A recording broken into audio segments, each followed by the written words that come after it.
What's happening, everybody? Welcome back to another Fall Obsession podcast episode. My name is Sam Thrash, and I'm the host over here at Fall Obsession Podcast. If you guys have listened to our episodes recently, you undoubtedly have heard us talk about Hoot Camo. We normally talk about it here at the beginning in our sponsor segment. We're going to talk about it a little bit more today, and I don't want you guys to feel like you're listening to just a one big promotional recording or video, if you will. But this week, our guest on our show is Robson Pritchett, who is one of the creators and owners behind the Hoot Camo brand. So I invited him to come on the show, not just to talk about his brand, but to just talk about this industry, talk about growing an organization and a company in the hunting and outdoor industry, to talk about hunting, to talk about family in the outdoors. We cover a lot of ground in our hour conversation with one another. So I hope you guys really enjoy it. I hope you guys take something away from it, and I hope it encourages you guys to at least go check out their brand and see what they got going on over there at Hoot Camo. Even if you don't buy anything yourself, I'd certainly encourage you to, but even if you don't buy anything yourself, just to be able to go over there, support them, and see all the great stuff that they're doing, and follow their journey, because they're doing great things over there at Hoot Camo. And it's appropriate at this point to mention that they are a podcast sponsor. They have worked very hard with us over here at Fall Obsession, worked on outfitting some of our team members this year to partner with us, and we're loving the gear. It is awesome stuff. They're a Texas-based company. We talk in this episode about how their patterns are based around the owl, the ultimate predator, if you will, and kind of where the design came from. Very unique, very applicable to so many different environments, not just Texas. They've tested it all across the country in every region. I myself wore it in Colorado this last year, and I talked to Robson about just the versatility of the gear, and we talk about how the patterns work in different environments and every little detail like that. We really get in deep with this stuff in this episode, and it's a great conversation. But Hoot Camo is the podcast partner. Go check them out. They pride themselves in, as he will say in this episode, in making gear that is on par as far as quality with the industry leaders, but is at a price point that blue collar guys can afford. I'm a blue collar guy myself. I talk in this episode about how in the past I've just bought $40 Walmart camo, basically, no shame. But if you want to get into a good set of camouflage, you got to check out Hoot Camo. You'll look at their prices. You can see that if you're wanting to make the investment, they're the best ones for it. And when you go over there and check them out and you want to place an order, if you use the code FALLOBSESSION15 at checkout, you'll save some money. So Hoot Camo, go check them out. Another podcast partner that we have over here at Fall Obsession is Ridge Rock Hunt Company. Derek and Lacey over there in Mississippi. They book hunts with vetted outfitters across the country. Derek has a large network of folks that he works with and folks that he sets his hunters up with. So if you're looking for that next adventure, that once-in-a-lifetime hunt perhaps, give Derek a call. He'll work with you on the details and figure out something that works for you. Ridge Rock Hunt Company. Go check him out. Last but not least, the Outdoor Call radio app is a partner of our podcast. Outdoors Dan from Respect the Game TV. He created an app for hunters and outdoorsmen to stream hunting shows and podcasts on a loop every single day. You'll catch Fall Obsession podcast playing on that loop on Mondays, the same day as our new publications, as well as tons of other hunting shows and podcasts that we all know and love. So go download the Outdoor Call radio app today. It is free. And Outdoors Dan also does a couple of live radio shows every week at local Midwestern radio stations. And even if you're not local to one of those radio stations, he shares them and streams them on his Facebook Live. So go follow him on social media too. That way you guys can check out those live broadcasts. So the Outdoor Call radio app, go check him out. The last thing that I'm going to mention is if you guys are interested in possibly promoting your own brand during this Fall Obsession podcast sponsor segment, we'd love to talk to you about that. Go to fallobsession.com/podcast. That's the page where you guys can fill out a form that'll put you in touch with myself and our production team, and we'll talk about the details, we'll talk analytics, we'll talk expectations, go through all that with you guys and see if we can set you up as a podcast partner. So fallobsession.com/podcast is the webpage that you go to for that. That's all I'm going to say during this segment. We're going to head on over to the episode now. Appreciate you guys tuning in. You are listening to another Fall Obsession podcast. Oh, you got her, dude. She's down. Let's go. Dude, I just shot a deer of a lifetime. Freaking smoked him. One with nature, and if you're a believer, one with God. Definitely gets your heart pumping. Boy, you are in trouble. Fall Obsession Podcast. Hey everyone, welcome back to another Fall Obsession Podcast episode. I'm Sam, I'm hosting you guys, and if you guys have listened to any of our content recently, you undoubtedly have heard about a brand called Hoot Camo, and I'm joined today on our podcast by one of the creators behind that brand, Robson Pritchett. Welcome to the podcast, man. Oh, thanks for having me, man. Absolutely, man. We're really digging the stuff. Like we're a couple months into working with you guys and everything, and I don't want our listeners to feel like this is just one big promo, but the gear obviously is a big part of what brought us together, and it's awesome. I'm finding myself like not leaving my house without something Hoot on is what it seems like, whether it's a t-shirt, a hoodie, or a hat or whatever. Even if I'm not going to the woods, it seems like I always got something Hoot on. It's comfortable stuff. I like it, man. Yeah, it's a daily wear for us. It's easy to wear, man. I mean, my favorite color is camo, so it makes it kind of hard not to wear it. But no, it's really comfortable. We've built this whole brand around just stuff that we can wear in the field and anywhere really. Yeah. And so comfortability, quality, and price. That's our three items, and really this year we've dialed those in, and we're excited to have the year we had, and then really excited to see where we go this next year. We got some good things on the books, so that's awesome. Getting excited about talking about that. For sure. Yeah, we're going to dive into it a little bit deeper, but before we do that, I want to give you the opportunity to introduce yourself to our listeners here on Fall Obsession Podcast, and just tell them about you, kind of where you come from, your background, and tell us why camouflage. What got you into this? Yeah, so a little bit about me, father of four, husband and follower of the Lord. That's me. That's who I am, and that's what I stand by. And then for work and for hobby, grew up hunting in South Texas with my dad and all his buddies and all of our family friends. Just really loved the outdoors, loved being out in deer camp every year. I mean, throughout the season, we're down just having a great time. So just grew up in that whole community of deer hunters, trophy whitetail hunters. And so one of my dad's best friends, he'd come up with this idea 30 plus years ago, shooting quail and out of hunting vehicles in South Texas. And we were still young. We were all, me and Steven and all the kids were sitting in the high seat, and all the dads were shooting quail. Anyways, Glenn had come up with this idea for camouflage, and he had toyed with it. And obviously we're young. Well, when I got out of college, we were sitting at deer camp, and he repitched it to me, and he had told me about the owl camouflage. And I was like, man, that is so unique. It's so different. This is 12, 13 years ago. And I was like, well, I really like that. Pin it, just got out of school, wet behind the ears, was chasing an engineering career. And between then and now, we three of us are in the construction world here in the Dallas-Fort Worth Metroplex, and then one of Casey is actually in the advertising space.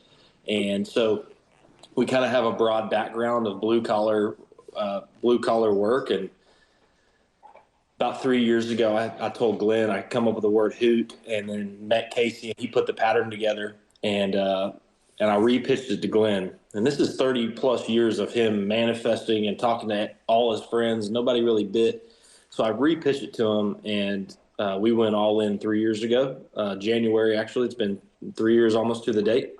And man, we've had quite the journey since. The first 2 years was really just figuring out manufacturing, figuring out the fit and the pattern and field testing with the Montana, Colorado, all throughout Texas.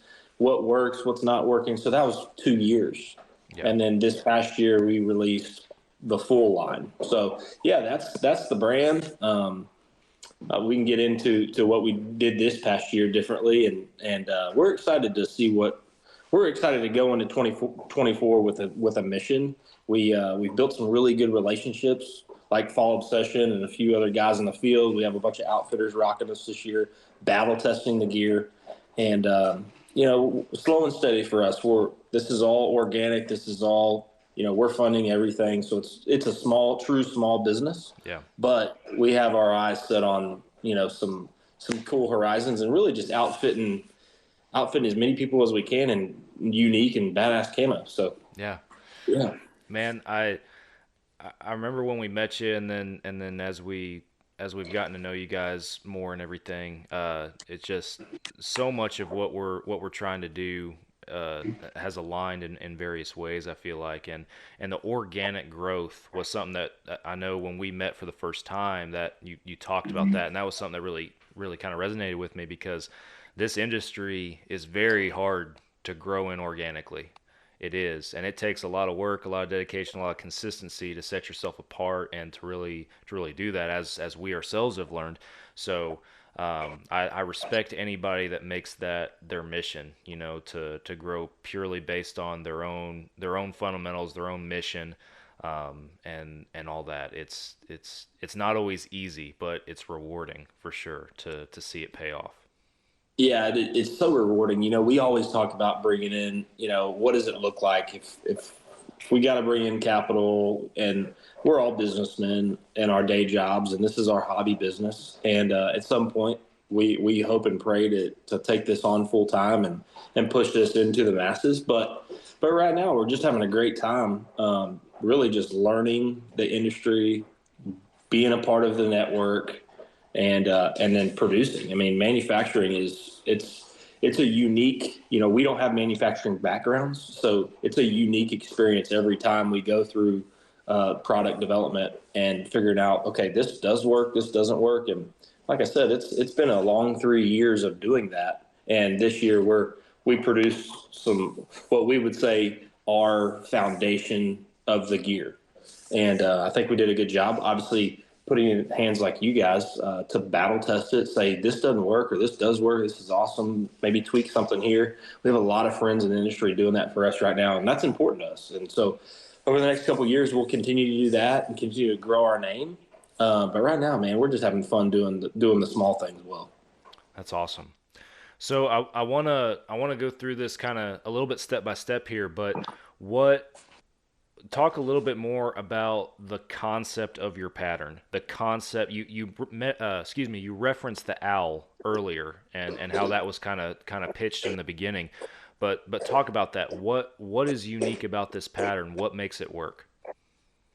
So the owl is one of the most camouflaged predators in the wild. Has been for 2+ million, many millions of years.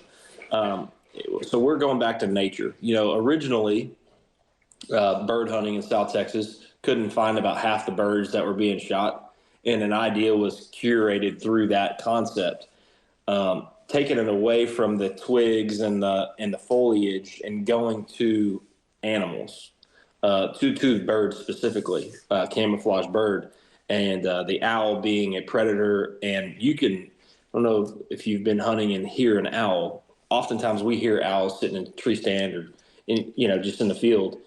How many times have you seen one? They're so camouflaged and they're so elusive that really sparked the idea of the owl. And there's a lot of owls that are indigenous to wide range.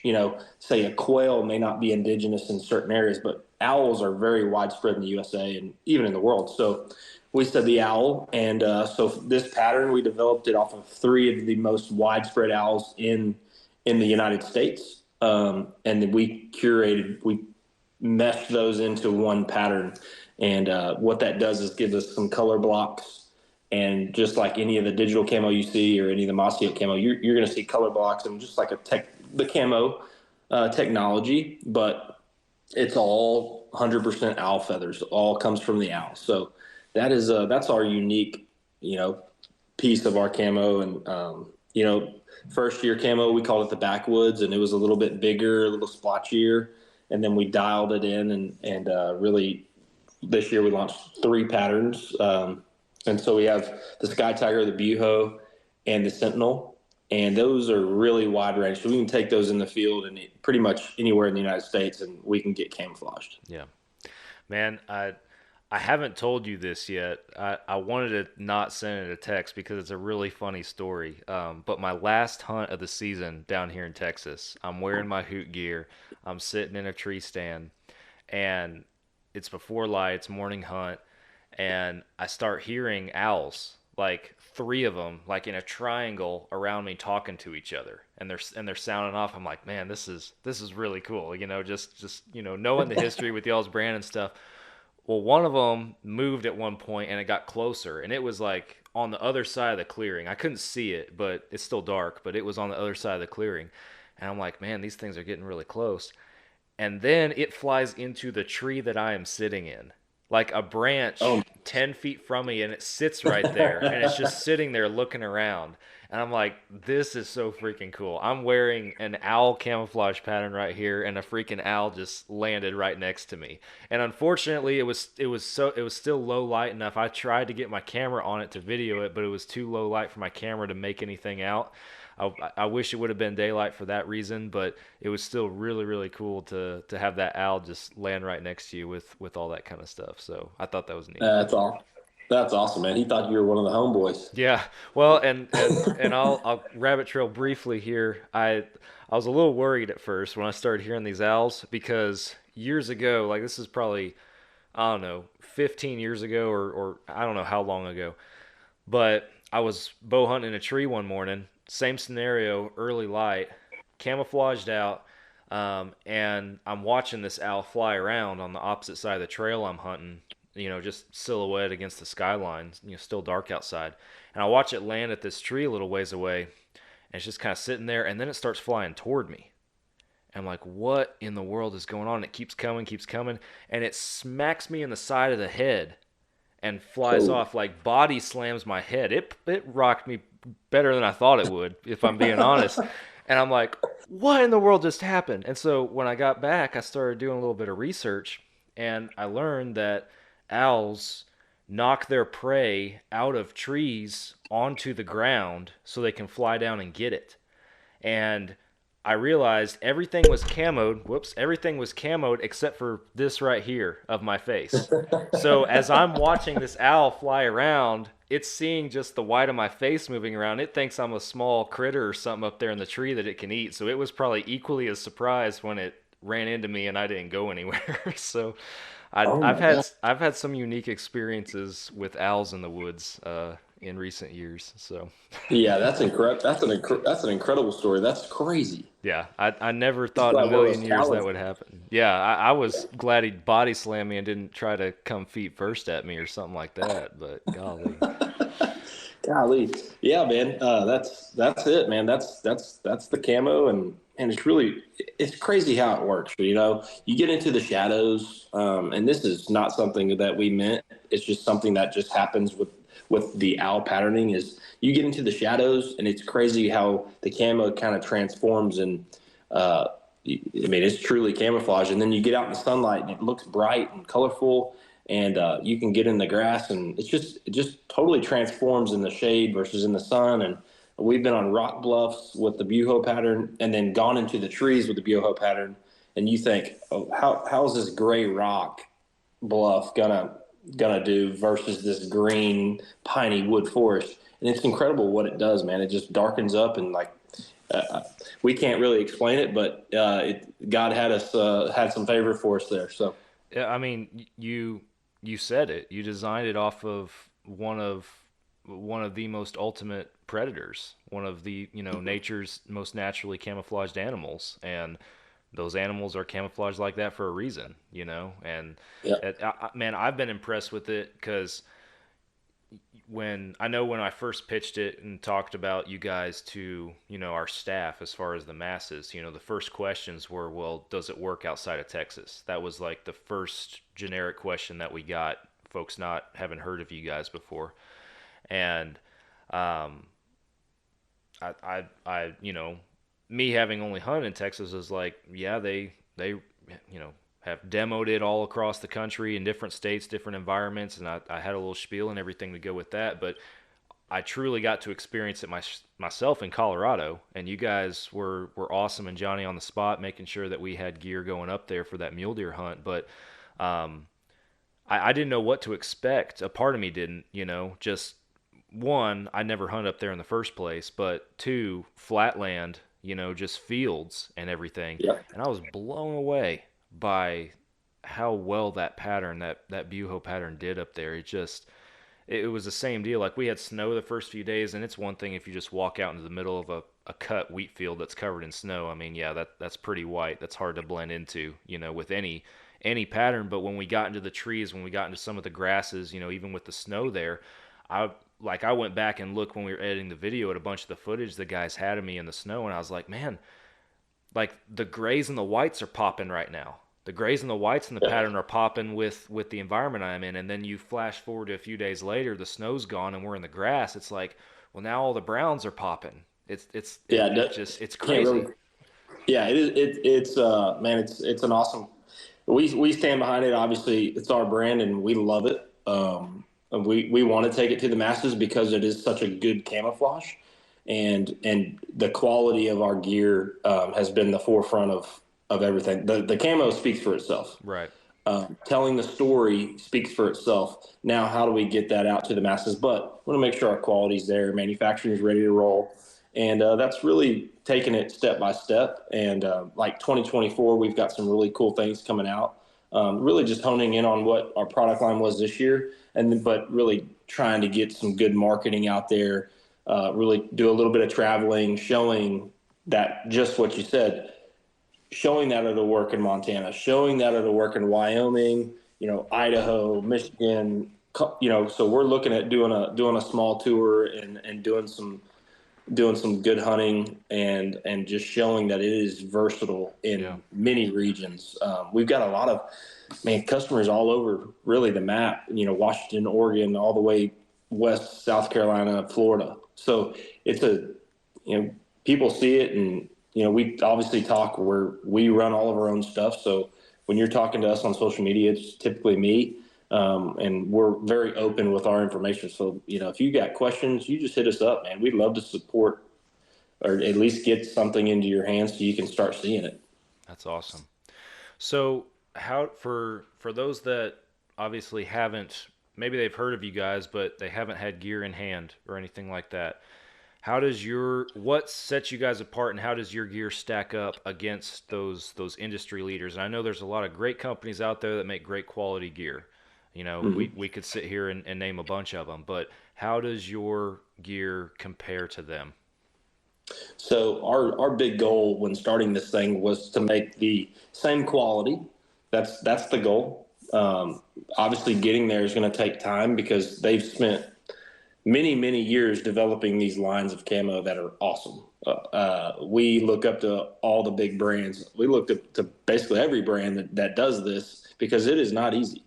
But what we said is we want the same quality, but we wanted to be affordable, right? I mean, we're mossy oak real tree hunters. I mean, we're blue collar hunters. We're weekend warriors. We all have kids, and we didn't grow up chasing elk in the mountains of Colorado, so we didn't really see all that. The Sitkas and the QUs. We're just Texas boys, and so we saw the industry going that way. And we said, man, we love all that gear, but it's hard for me to justify spending that much money on gear. And so really, and we have a lot of friends that feel the same way, and a lot of friends that have that gear and love it. And we have some ourselves. But we wanted to bring the best quality camo to the market at an affordable price.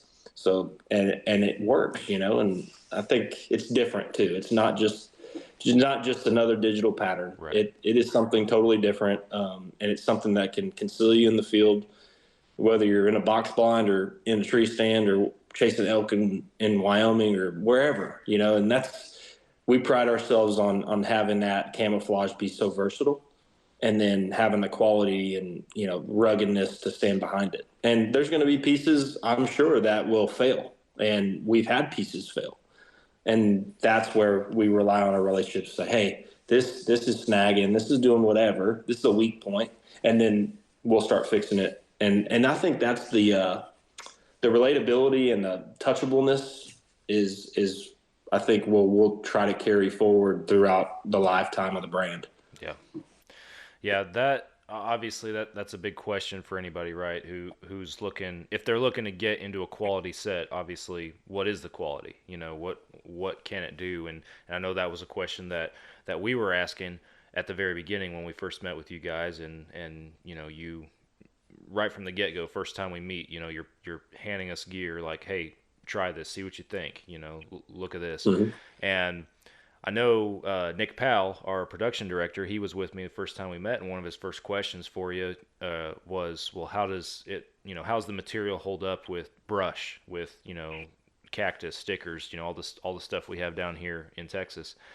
And you reassured us, you're like, it just kind of brushes off, it slides off, it's great.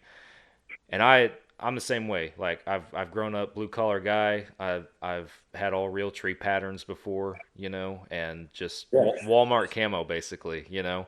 And so I've torn plenty of pairs of pants and ruined gear, you know, in shorter periods of time just because it's cheap and that's what I get. But the first real hunt that I'm on is the one in Colorado, which I didn't realize this in those CRP fields, how much briars and burrs and pokey stuff there is up there, just as much as there is down here in Texas. And Tim, our guy up there, he told me pretty early on, before our first hunt even, when he was looking at the Hoot gear, he's like, well, you're about to battle test that stuff all right with all the walking you're about to do. He's like, you'll find out if stuff sticks to that or anything. And for 7 days, man, I'm going out in the field, and I would come back some after some of these walks and some of these hunts, like my boot laces would be dang near matted with stickers and everything, but there wasn't a scratch or a loose thread on my gear. And I'm like, this is unbelievable. Like it literally just brushes off. And then the other question too was just, well, how warm is it? Cause you know, we're up there in Colorado, we're wearing heavyweight, quote unquote, heavyweight gear. And it's like, well, you know, we're dealing with temps, particularly early in the trip, that are single digits teens, you know, single digits with the wind chill. And I'm wearing, like, I put on a good base layer. I'm wearing maybe just a t-shirt, just cuz really it's not really doing anything, but a t-shirt over that, and then y'all's Hoot fleece, and then your heavyweight stuff. And that's it. And I was 100% comfortable the entire time I was up there. I felt like I wasn't restricted or anything with my movement, stuff like that. I could still draw my bow in the cold and all this other stuff. I was very happy with it. And flash forward to a couple weeks later, I go on our veteran hunt down here in Texas, and we had to drive in to the stand we were hunting in a side-by-side with no windshield, and it was like a 30-minute drive. And everybody's bundling up, like every layer they have in their bag they're putting on, they're just bundling up. You know, one guy comes walking out looking like the Michelin Man, and I just put on the same stuff I wore in Colorado, like same layers, everything, and look normal. And they're all looking at me like, you're about to freeze. I'm like, no, I'll be fine. I was like, maybe my hands will get cold, my face, but I was like, I'll be fine. They're like, whatever. Same deal. Like right in that side by side, like the wind doesn't cut through it or anything like that. It just it withstands the test. So I'm not trying to make our listeners feel like they're just listening to one big promo, but I mean it's a quality product in the industry, man, and I'll stand by it. It's served me very well in the couple quick months that I've been rocking the gear. So yeah, I mean that's what it's all about, man. The layering systems, and this was our first year to do the full. So last year we had the cold gear, the insulated stuff, the top layer, jacket and pant, and we had a base layer. That's it. That was all we had last year. And so this year the big push 2023 was, okay, let's get the full system. Lightweight pants came in a little late, but which we'll launch those for the spring. But everything else was we had the base layer. We had the fleece, which we call that our mid layer. It's a quarter zip. That's what I'm wearing now. And then we had the jacket. And there's tweaks that we'll go into 2024 with, but we're really happy with how the jacket, I mean, it's water resistant, damn near waterproof. Yeah. I mean, I don't know the rating on how long it can stay in the rain, but I've been in rain. I've hunted in a lot of rain, and I've never been wet. but it's not necessarily waterproof. Very water resistant, but with that comes wind resistance, which in the field, man, the wind will kill your hunt. If you get too cold, if it's cutting through your gear, it'll kill you.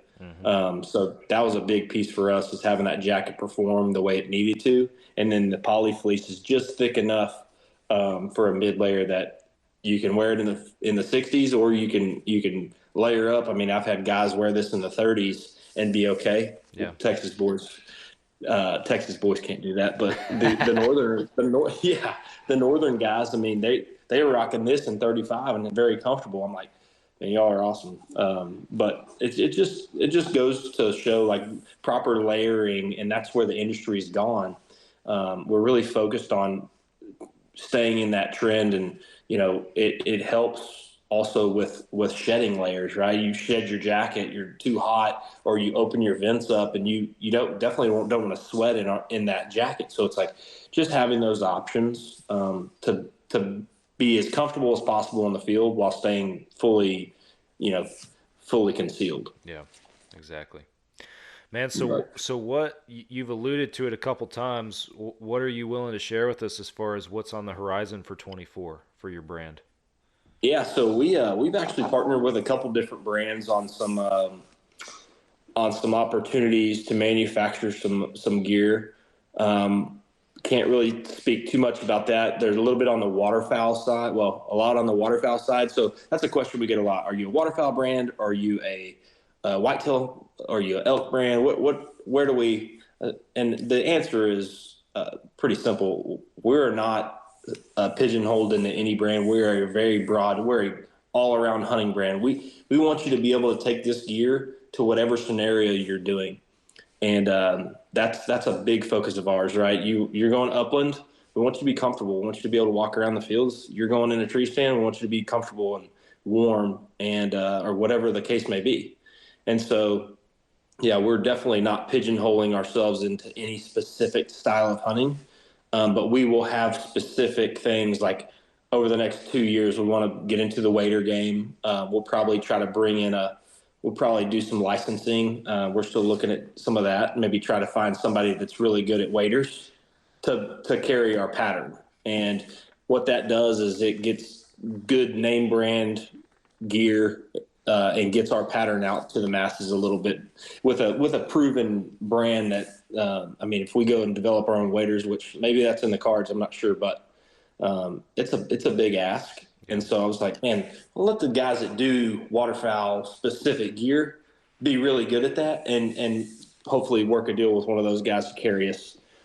Same with the bow, the bow hunting market. We've got some deals working with a couple bow manufacturers. Awesome. And trying to get a Sky Tiger on a couple bows and Buho on a couple bows.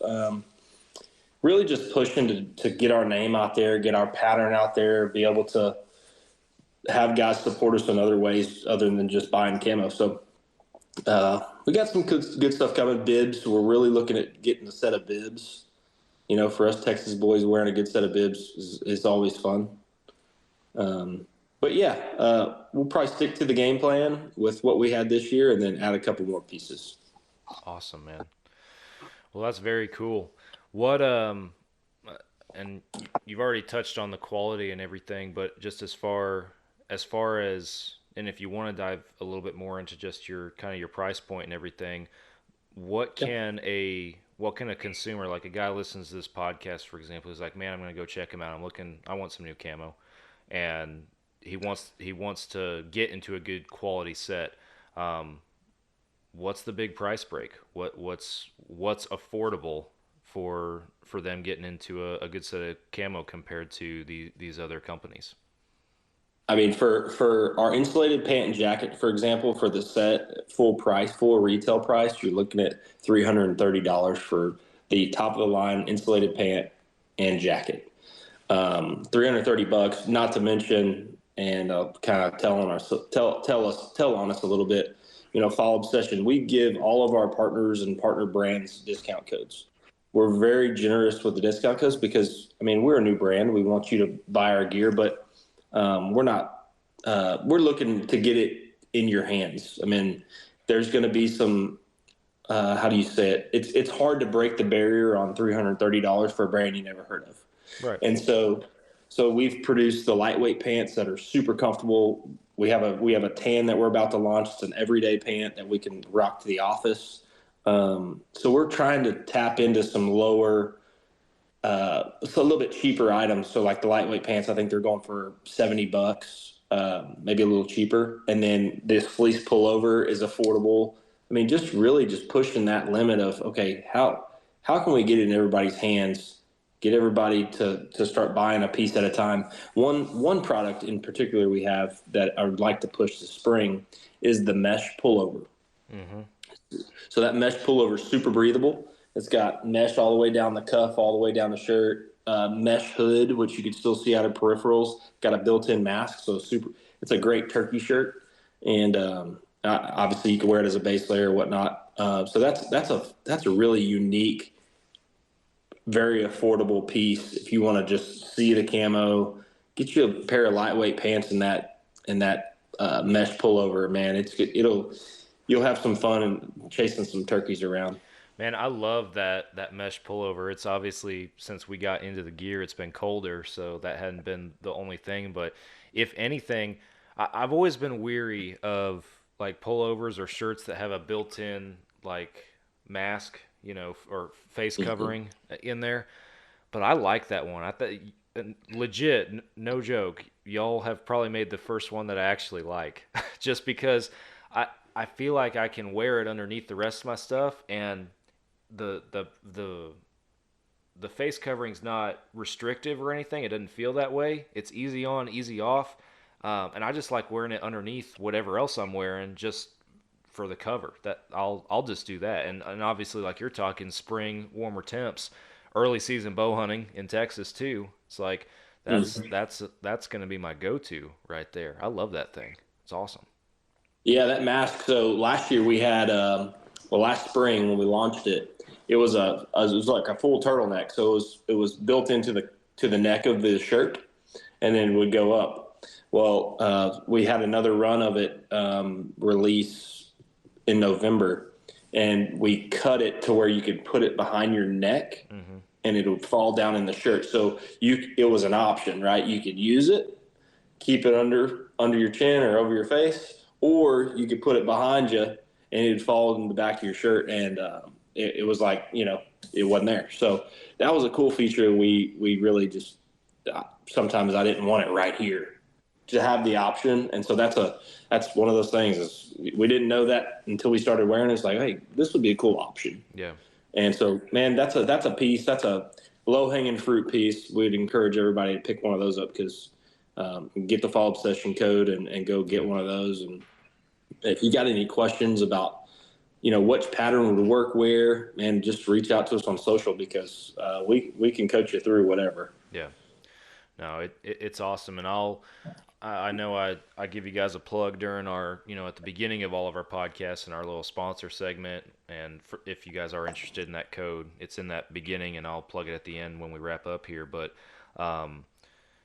I'll reassure everybody and talk to, again, coming from a guy that was a Walmart camo, spend $40 out the door on everything you thought you needed, that was me. I'll reassure everybody that camouflage, if you're looking to get into a good set, it's an investment, and you guys have broken the barrier, as you've talked about, on not having to charge a complete arm and a leg and half of your savings account, for a full set of camo, like some other brands might. For a $40 Walmart camo guy, $330, that, for some that's doable. For others, it's like, man, I need to think about it for a minute. I just want to reassure everybody that this gear's going to last. Like, it's not something that you buy and a year or a couple years later you're having to buy and, get more and more. The stuff's going to last. Like, I have, not intentionally, but I have lived up to the term battle testing this year with what I have done in Hoot gear, and it still looks like it just came out of the package. Like, it has far exceeded my expectations of durability. So it's an investment, and I encourage people to make that investment for sure. Good gear makes a huge difference. Yeah, I'll second. Kind of go on a little rabbit hole. I've watched. So I know a lot of hunters that don't wash their hunting gear much, and I understand that. But I wash the crap out of this stuff. One, because I want to see how it does, and two, I'll sit by a campfire and I just can't stand getting in a tree and smell like campfire. So I wash it like crazy, cold water, and I dry some of it. I hang up the insulated stuff. I dry everything else. Obviously scent free stuff, but man, I have not seen any fade, and not to toot any horns. This comes humbly, but it's like, man, we've really, really focused on providing a gear that's going to last. And we want you to buy it one time. Now, if you got issues, you hit us up. If something's ripping or something's breaking, you got to let us know, because that's how we get better. Yeah. But yeah, man, it's we're excited to be on the journey. Like I said before, we're four regular guys with a bunch of kids and day jobs, and we're just hobbyists. And we're hoping to grow this thing and go on full time with it, but slow and steady. And we'll stay humble about it. And if you want to join the team and rep the gear, man, you just hit us up and we'd love to outfit you. That's awesome. Well, man, I want to talk a little bit of hunting while I have you too. How was your 23 season? 23, man. So 2022 was a tough one. We had a big drought here in Texas, and it hit our ranch pretty hard. I hunt on 200 acres just north of y'all, actually, in Grant, and just south of Graham in Young County. And we saw some good deer this year. We saw some bucks that passed through. We saw a lot of good promising deer. I think we're still on the backside of that big drought from 2 years ago. Obviously, we had some big heat advisories. We had 8 weeks of heat advisory this year. It was really hot out there. Water source was pretty good, but we're just really trying to let those deer recover, let the herd recover. We were seeing a little less deer than we did 3 years ago. So slow and steady. So it was a slow year for us. We did some duck hunts. Duck hunting was a little slow with the warm weather. I think it's just now picking up.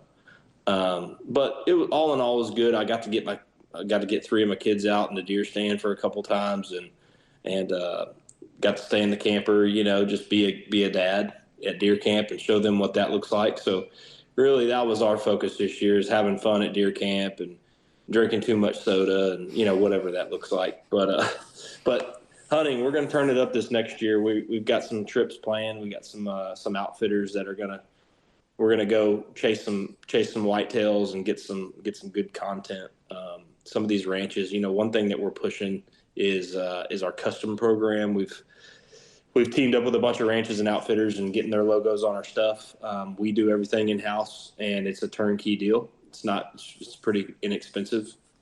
And so we've had some opportunities to go down and see these ranches and check out some of these beautiful deer. So we're excited about that. And then we'll chase our own deer on our land, and we're looking forward to 24. That's awesome, man. Yeah. The drought's no joke that we've been dealing with. We're kind of you just said it. Our properties aren't that far from each other, and we're in a similar boat. We saw really good deer this year, but a lot of events that just led to it being a lean season. So, but we had a good time out there all the same. Yeah, that's what matters. Yeah, what I it's like our 5.5-year-olds and up went. They lost it during the drought, man. I don't know what it was, man. We haven't seen really any old deer. We've seen a lot of young deers, 3.5, 4.5-year-olds, but as far as the mature deer, we really haven't seen them. And we hunt it pretty hard. This year was our first year with cameras. We're old school. We like to trophy hunt and really like to hunt it. We put some cameras out this year with what happened last year, and it was pretty eye-opening to see the nocturnal patterns. One thing that Chad Jones talked about on the Fall Session podcast, and it's like, man, that's really eye-opening, because we didn't overhunt it because we were weary, and we saw some good deer, but those mature bucks, man, I don't know if they made it. So Yeah. No, man, what I'm learning about this area that we're in is just it seems like they're still in there. I can't explain where they go, what they do, even why they do it all the time. But we had decent deer year one because we're 3 years into this place. Year one was decent. Year two was kind of same story. You couldn't find in 2022. You couldn't find a mature deer almost to save your life. Like it just they weren't out there. And then this year until the rut hit, it was like every day, some stands, if not multiple stands, just absolute brutes. We had one that I will bet money that he was over 160, like biggest deer we've seen on the property. He was a monster, and we thought we had him pegged. Like we thought that we would kill this deer because at first he was on Nick's stand for a while and hanging out there, and then he moved to a much more favorable spot for us. He was just making a triangle every couple of days between three of our stands, between the two of us, and we're like, this is a dead deer. It's only a matter of time at this point. And obviously that didn't happen.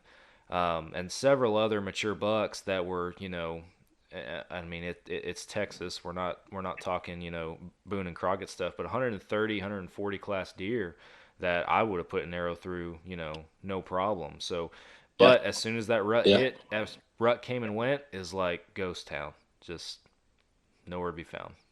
So, yeah, it's going to be a good 2024, man. I think the deer, praying for some water this year. I think we should get pretty wet in the spring, and that should help get some good crop and let them eat and really get those antlers growing. And man, I'm excited. Yeah, absolutely, man. I'm not a bow hunter, but I am gonna buy my first bow this year. Awesome. And I'm looking forward to jumping into that scene. And it's hard with kids, so I got to figure out. I'm gonna send all the kids with dad in a box stand, and I'm gonna go get in a tree. But yeah, I'm excited to see that, man. That's gonna be fun. Yeah, that's kind of I'm a big bow hunter, bow hunt only at this point, and that definitely with a kid, because my son, he's 5.5, so he's wanting to get out there, wanting to learn about it. He's very intrigued by hunting and everything because he sees me and my dad. I still hunt with my dad, so he sees all of us out there. And my dad doesn't bow hunt, and my dad this past year he did take him a couple times, hunting with him in his rifle blind so that I could go bow hunt, and my son ate that up. He loved hunting with pops, and but I also got to take him even bow hunting with me. And I remember my wife, she asked me, because we were all out there that trip, and she was like, why are you taking him bow hunting? Like, you're not going to see anything. I was like, or you're not going to kill anything. That's what she said. And I was like, this hunt is not about me killing anything. Like, yes, I'm going to take my bow. Knowing my luck, it will probably be the one hunt where that monster buck walks through. But I was like, I'm going to take my bow, but it's for him, and it was a teaching moment, and we did see, a couple does, which was good, that he had a positive experience. He saw a deer. He was all excited about it, but, it was a learning experience for him. And that's what it's about. And, we're going to build upon that next year with him, because for Christmas, we bought him his first little compound bow, just a little, youth bow, but a bow that has a lot of growing room and everything that he actually can hunt with one day if he wants to, but it fits him now at 5.5. So he's all excited now in the off season, to start shooting with dad and everything. And as we get in the off season, I still have it, a little 22 long rifle. That was the first gun that my dad ever put in my hand that, got me shooting when I was his age. Low recoil, not very loud, pretty easy for a kid to learn on and stuff. And so this summer, that's going to be another thing that him and I are going to start doing, is we're going to pull that 22 out and let him actually start shooting a little bit, and just build upon it every year. I'm pretty excited. I'm excited talking about it. Just get him out there and let him get the bug. Yeah. We're building the next generation of hunters. We have a lot of young guys we got a couple on our pro staff for our brand ambassador program. But it's pretty promising to see these young hunters getting out in the field, whether it be deer hunting or waterfowl, and they just got the bug like we did. Yeah. And that's really encouraging. We were a little weary, what is it going to look like in 15 years or 10 years or 20 years? And to see the next generation take the baton and continue to grow it and carry it on. You go to a hunting show and you have a lot of young guys there, and it's really encouraging. With that, alluding to what we got going on for 2024, we are going to we're going to do a kind of a limited release on kids gear. Awesome. So matching dad, we're going to have, we'll definitely have the upper stuff, and probably a lightweight pant. We'll see. We may do a small run of everything. And we just actually got all our samples in. So we're really teeing up to get a full kit on the kids and to go to the shows with the full kit for the kids. Cause I mean, that's what we stand with. I mean, that we've got them, we've got all the kids and we want them with us. Yeah. And so building that next generation of hunters is very important to us. And with the kids gear, I think that'll open that door for them. That's awesome, man. I'm super pumped to hear that. My son we'll be all over that once y'all release it. We'll be placing an order because he's gonna want to match dad for sure. That's gonna be awesome. So it's cool, man. It's cool. It's cool to see it on our kids. We got it all in. We're loading them down with the gear, and it's just funny to see a kid in that kind of camouflage. It's just great. Yeah, that's awesome, man. But well, yeah, man. Show wise, are y'all doing any shows this year? Man, we're trying to bounce around a little bit. I went to DSC and hung out there for a while, couple weeks ago, whenever that was, and met some good people, made some good connections up there. Got to see one of our good buddies down here in Texas that has another podcast, Johnny Mack from the Soul Seeker Show. I got to watch him give a bear hunting seminar out there, and it just spending some good time with some good people, and we got some other shows on our radar. I haven't over the spring and summer. I haven't committed to any just yet, but there's definitely some I'm interested in attending. And then our goal is to be at the Fort Worth Texas Trophy Hunters with a booth. We've actually never had a booth of our own at one of these shows yet, and our goal is that this year is going to be the first year at Trophy Hunters. Folks are going to actually be able to every day, come by the Fall Obsession booth, hang out. We'll have merch, we'll have, videos playing, we'll be talking to people. We're gonna build something with our booth to where we can actually be recording live podcasts there from the show and everything. So we're gonna make an experience out of it and let people come hang out and enjoy it and talk hunting with us. I'm excited. I'm looking forward to it. I think it'll be awesome. Yeah, that's a good show, man. That's one of the shows we cut our teeth on, and this past year we did a podcast with the Bayou Dragons in our booth, and just a cool experience. And the one thing about the shows, man, is everybody in this industry is very accommodating, and man, we all love the same thing. Yeah. And it's really encouraging to be around people that have the same values, and man, it's just awesome to see and good to be a part of. So we're definitely going to try to do a couple of the Texas Trophy Hunter shows, a couple waterfowl shows as well. And man, like I said, we're four regular guys that have day jobs. So getting to these shows and spending a week at these shows, it's a task as a father and an employee or business owner. It's something else. Yeah. No, I'm right there with you, man. And that's been, and this is the blue collar side of, of our thing. Because for anybody that might be coming and listening to this podcast coming from your end that's not familiar with Fall Obsession, like I'm in the same boat. I don't work for Fall Obsession full time. I'm a firefighter full time. So it's like, same deal. Wife, young kids, being able to travel and go to, especially during the quote unquote show season, which is like January into the spring. It's like there's a show almost every weekend somewhere that people are going to. Yeah. And it's like, I just can't do that, being a family man right now. But, we definitely have more on our radar and are trying to do as much as we can in the show realm, because that, as I have been educated on and as I've learned, that's in this industry, that's where you make connections. You can reach out online, and I'm not dogging that, because that's how we got connected, was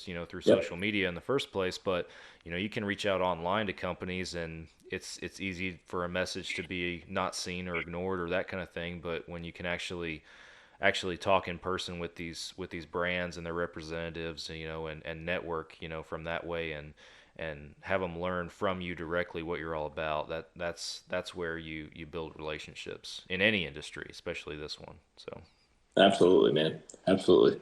Well, good. for sure, man. So we'll start heading for home with our podcast, at least our recording time here this evening. But I do have a couple questions for you that I like to ask, since this is your first time on our show. We got a couple first time questions we ask all of our new guests.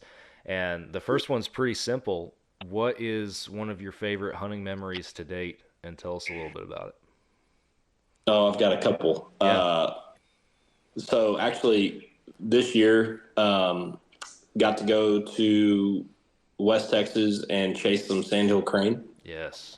And it was wasn't too cold of a morning, but we were seeing them, hearing them, kind of a slow morning, shot a couple crane, and we saw some specks flying pretty high, and then a group of specks was flying in, and we're like, all right, let's get them. And we all shoot at this group of 8. We drop one bird. 5 shooters drop one bird, which is awful. No, everybody shot the one bird. It is what it is. Yeah. And we get it back over to the layout blinds and end up being a banded spec. So that was my first band as a group, and so that was a really cool experience for me. Not growing up waterfowl hunting, and then being a few years into it, and then seeing and just feeling that excitement. That was a really fun story. But one of my all-time favorites is we were hunting in Catula. I was maybe 20, 21, but me and Dad, man, we love sitting in the stand together. We love talking and just kind of falling asleep and just hanging out. And we had this trophy deer walk out in front of us. And I told Dad, I was like, dude, that's him. That's a mature deer. Well, it was kind of early in the season. We're like, well, let's let him breed a little bit, and surely he'll be back. Well, he walks over under a tree. He's probably 50 yards away from us, maybe a little closer, and he beds down under this large mesquite tree. And we watched the sun go down, and we watched him the whole time, and we never saw that deer again. And it was a really hard pill to swallow at that age. Mm-hmm. But that is my favorite story, because it just taught me that, man, it's really not about killing that deer. It's about being a trophy hunter and letting it breed the next round. And, I'm sure we saw his genetics spread through that ranch for the next, until we got off of it. And so that's one of my favorite stories. I mean, it was painful at the time, but to really be a true conservationist and trophy hunter.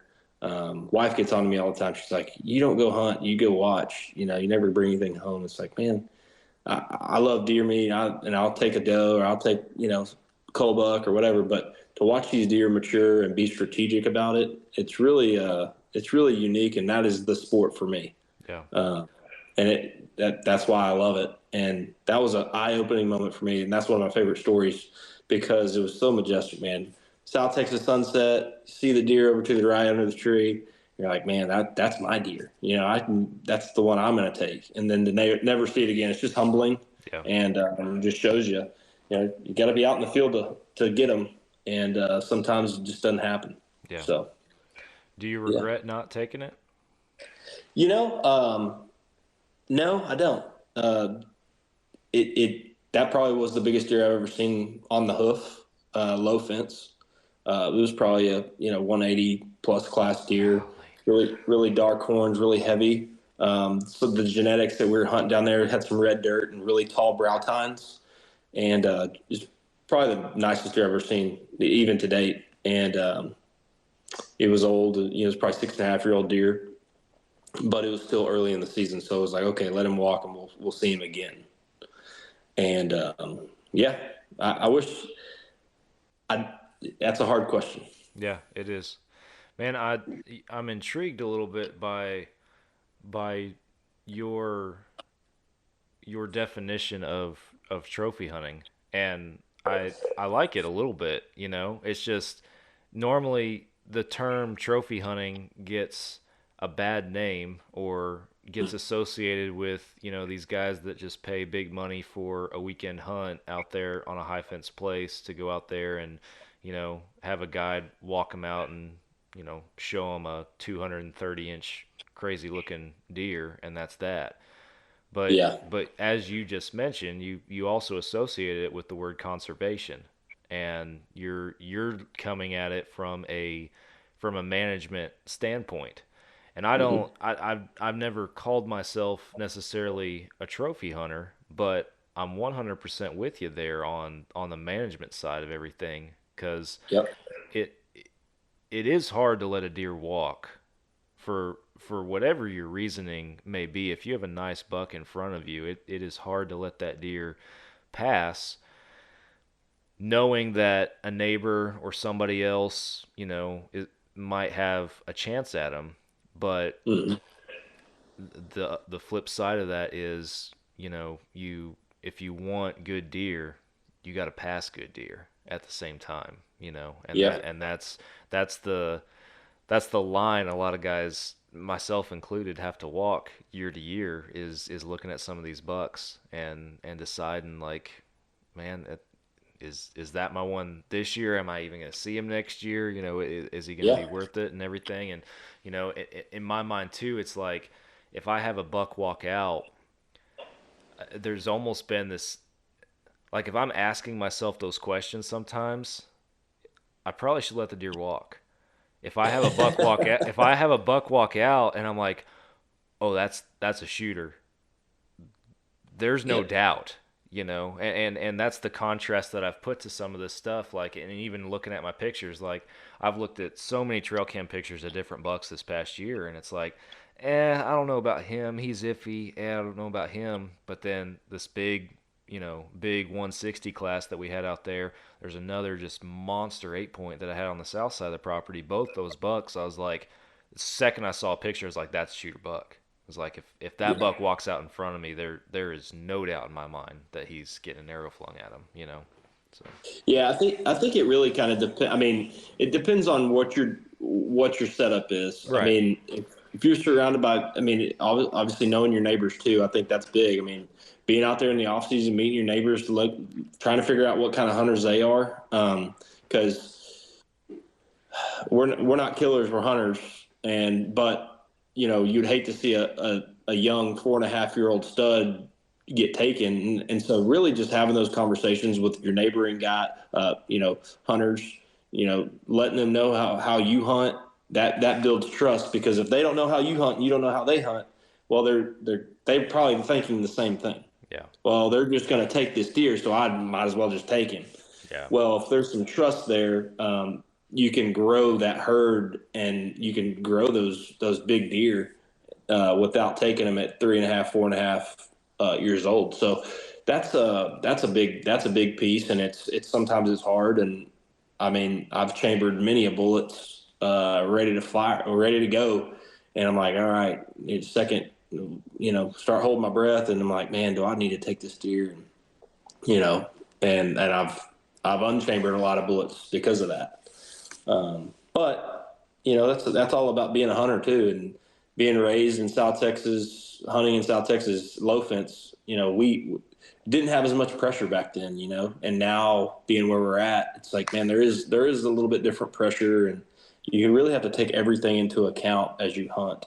Yeah, absolutely. So, yeah, it's every year is different for us, and every year I grow, in hunting, and it's like, man, what am I doing this for? Am I doing it for the meat? What's my goal this year? And really just establishing that, and then watching the cameras. And this is our first year to hunt with cameras. Yeah. And so that was a unique experience for us, because we didn't get to watch all these deer before. We were out there in the field. We saw what we saw, and that was it. So seeing these deer now and being, I I loved it. I mean, there's some strategy involved, and use the technology. A lot of guys up north, don't quite understand it, but we can. It really helps us be even more so on the conservation side because you can watch all these deer. Yeah. And so, we're, that's us, man. That's how all four of us hunt, really. That's awesome. Well, last question I got for you, and then we'll bring it home. What's at the top of your bucket list? What are some of those hunts that would be a once in a lifetime for you that you haven't gotten to do yet? Man, I've got a lot. Axis is definitely on the list, on the hit list. I've got 4 kids. The oldest one's 8, so I've been a little busy. Yeah.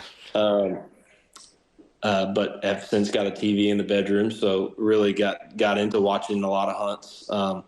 I'd really like to go to Africa over the next few years. I think that would be awesome. I know it's pretty dangerous at the moment. So when everything calms down, I'd like to get over there. Really just being on an elk hunt. I don't really want to go fling an arrow or shoot an elk right now. But I'd like to earn my stripes a little bit and go maybe do some filming on a buddy's elk hunt and just really experience that with a group of guys. I think that's really where I'm leaning, man. I really want the camaraderie on a group hunt. And I think that's the best memories when you're with the boys, you're toughing it out, you're chasing deer, you're talking strategy. That's what I really am excited for over the next couple of years. And, if I get to take an animal, it'd be blessed to do it, but really just being out there in the field and then hopefully bringing my boys and my daughter out there too, man. That's what I live for. Yeah. That's awesome, man. Well, brother, I appreciate your time and you coming on the podcast this week as our guest. It's we're proud to be partnered with y'all. We love the Hoot gear as people have heard us go on and on about it, and I'm excited to see where both our brands go in our respective ways and in working together. I think it's going to be a good year, and I'm excited. Likewise, man. We appreciate all y'all's support, man. We really love what you guys do. We love the product you guys put out, and we stand behind what you guys are doing to the fullest. And to have our brand associated with y'all, man, it's a blessing, and we're excited to go into 2024. Awesome, man. Well, thank you for coming on the show again. Appreciate you guys, and I'm sure we'll do it again sometime. And hopefully maybe in 24, another thing we can add to the list is sharing a hunt camp together at some point. That'd be pretty cool too. So. Oh yeah. Sitting by the fire, baby. Yeah, it'd be awesome. Well, for our listeners, thanks for tuning in, whether you're coming from the Hoot side or the Fall Obsession side. Another Fall Obsession podcast in the books. I appreciate you guys listening. Be sure you subscribe, whatever platform you're listening on. Hit up all the socials. Be sure you guys go follow Hoot Camo on social media. All the platforms. I think I've seen you guys on just about everything, it seems like. You got some TikToks coming out and everything too, which has been fun to watch. So be sure you follow everything. Go subscribe to our YouTube channel, and turn on your notifications. That way you guys get notified every time we drop a new podcast episode. And that discount code, if you guys are wanting to place an order with these Hoot guys, is Fall Obsession 15. Go knock yourself a few dollars off your next purchase and get you into some good quality gear. But thanks for listening. We're back again next week for another podcast, and I will catch you guys then.